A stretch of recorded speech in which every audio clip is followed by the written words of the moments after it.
ربنا آتنا في الدنيا وما له في الآخرة من خلاق ومنهم من يقول ربنا آتنا في الدنيا حسنة وفي الآخرة حسنة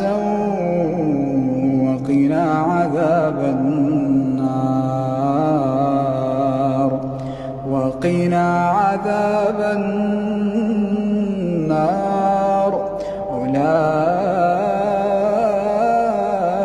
لهم نصيب مما كسبوا